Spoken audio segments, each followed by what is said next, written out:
Hello students, welcome to the class of EDCA. So in this video let us see the derivation of EMF equation of a transformer. The derivation of EMF equation. So this is an important derivation in this chapter. So here also we have to derive the EMF equation of a transformer. Okay, so let us see the EMF equation of a transformer. So when an alternating voltage is applied to the primary winding of a transformer, an alternating flux is set up in the iron core which links both the windings, that the primary and secondary winding. Okay, so we have seen whenever we are applying an AC electrical voltage here, an alternating flux will be produced, and this alternating flux will be linking both the primary and secondary winding of the transformer. Okay, so we have drawn the waveform of this alternating flux. So this is the waveform of an alternating flux. We are representing the flux with respect to time. Okay, so here I have taken, this is the time period of this wave. Okay, time period of this wave. So we can write 1 by f, time period is equal to 1 by f seconds we can write. So this, the half will be 1 by 2 f seconds and the quarter will be 1 by 4 f seconds. Okay, so and here I have represented the maximum value of flux be phi max and the maximum negative value of flux be negative phi max. Okay, so let phi max be the maximum value of flux in Webers, f be the supply frequency in hertz, n1 be the number of turns in the primary winding, and n2 be the number of turns in the secondary winding. We have seen what you mean by the primary winding and what is the secondary winding. The winding connected to the supply mains is called as the primary winding, and the winding connected to the load circuit we are saying it as the secondary winding. Okay, so as from the figure, the magnetic flux increases from 0 to its maximum value phi max in 1 by 4th of a cycle, that is 1 by 4 f seconds. So the average rate of change of flux, is d phi by dt, that is equal to, the change in flux is 0 to phi max divided by the change in time reached for this phi max is 1 by 4 seconds. So d phi by dt is equal to phi max by 1 by 4 f. Okay, that is equal to 4 f phi max. Since the induced EMF per turn in volt equal to the average rate of flux, the average induced EMF per turn is equal to 4 f phi max volt. Okay, so this is nothing but the average induced EMF per turn is equal to 4 f phi max, average induced EMF, therefore the unit is volt. Okay, since the flux varies sinusoidally, the EMF induced will be sinusoidal, and from form factor of sinusoidal wave is 1.11. so this is one factor, that is the form factor. So the form factor of a sinusoidal wave is 1.11, and what you mean by form factor is, it is the RMS value by average value. This I think you have studied in the basics of electrical and electronic subject. Okay, so form factor is equal to the RMS value by average value. The RMS value we are representing it as in AC, and the average value is in the case of DC voltage. So the RMS by average of a sinusoidal wave is 1.11, and we need, here we are dealing with the AC voltage force, therefore we need the RMS value, and now we have got the average value. So from the average value, to get the RMS value we have to equate it with the 1.11 factor. Therefore the average value of EMF induced per turn is equal to 1.11 into the average value, that is the 4 f phi max volt. Okay, therefore the RMS value of induced EMF per turn is equal to 1.11 into 4 f phi max volt. Okay, and if n1 and n2 are the number of turns in primary and secondary winding, the RMS value of EMF induced in primary winding E1 is equal to the RMS value of induced EMF in primary winding E1 is equal to 4.44 F5M into N1, this value into N1, because the number of turns in the primary winding is N1. Per turn we have said it is 4.44 F5 max. So for N1 number of turns, N1 into 4.44 into F5M. Okay, and similarly the RMS value of EMF induced in the secondary winding is represented as E2, that is equal to 4.44 F5M into N2 volt. Okay, so this is the EMF equation of the transformer, the primary induced EMF E1 and the secondary induced EMF E2. So the primary induced EMF value E1 is equal to 4.44 F5M into N1, 3 volts. Okay, and the secondary induced EMF is represented by E2 is equal to 4.44 F5M into N2 number of turns, 3 volts. So this is the EMF equation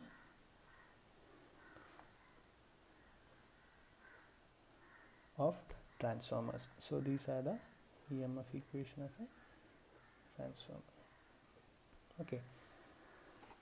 Okay, and we can write phi m is equal to Bm into A, capital A, that is maximum flux is equal to flux density, maximum flux density into the area of the core.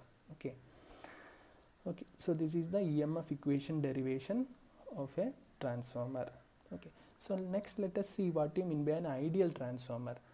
Let us see what you mean by an ideal transformer. Okay, so an ideal transformer means a transformer which does not have any losses. So as I have said, transformer is a stationary electrical machine, therefore it will not be having rotational losses. Okay, so that is why this machine is considered as the highest efficient machine in this world. Okay, since they are not having any rotating part in them, they will not be having any rotational losses, therefore the losses are less compared to any other machine, therefore the efficiency will be very much higher.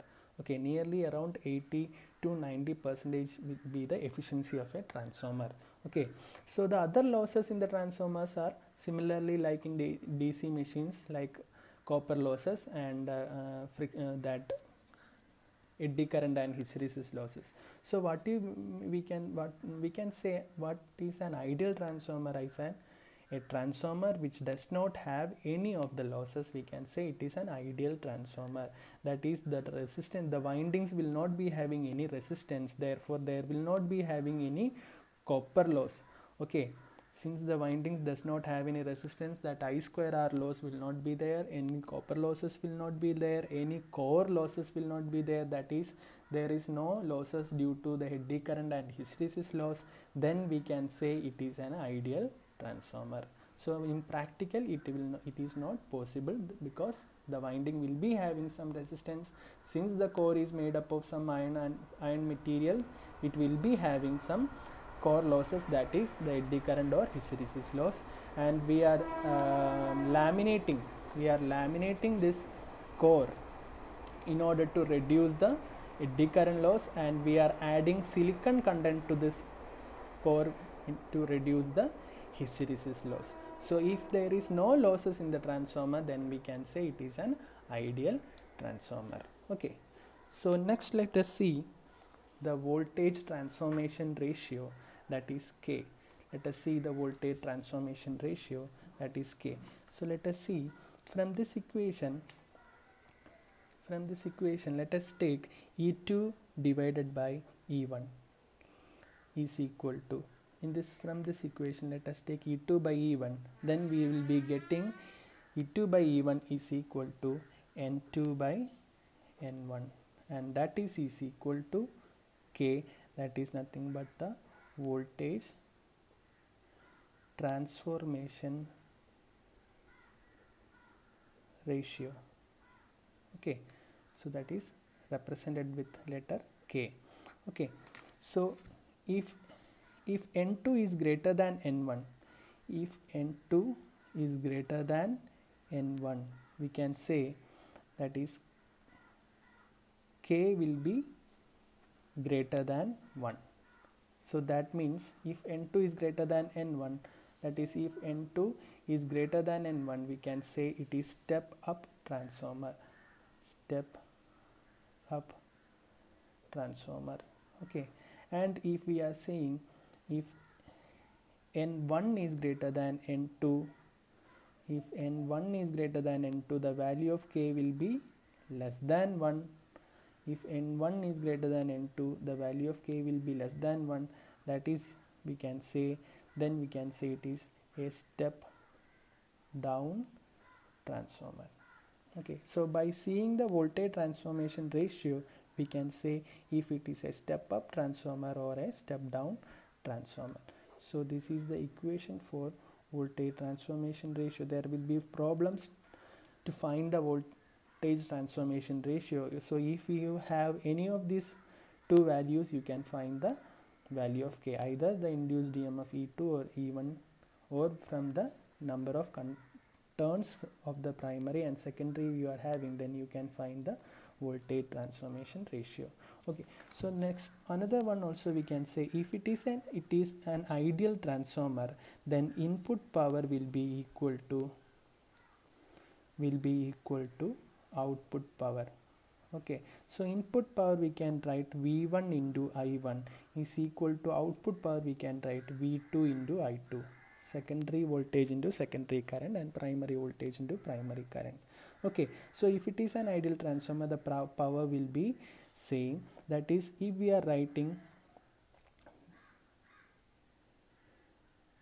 V2 by V1, we can write from this equation, if it is V2 by V1, we can write it is equal to I1 by I2. Okay, so and if it is an ideal transformer, V2 will be equal to E2 and V1 will be equal to E1. Therefore, we can write E2 by E1 is equal to, E2 will be equal to V2 by V1. That is, V2 by V1 is equal to I1 by I2, that is equal to K. Okay, so this is an important relationship with the voltage transformation ratio. So from this all we can write E2 by E1 is equal to V2 by V1, that is equal to I1 by I2, that is equal to K. Okay, so these are the important relationship which will be needed for doing the problems in this module. Okay, thank you.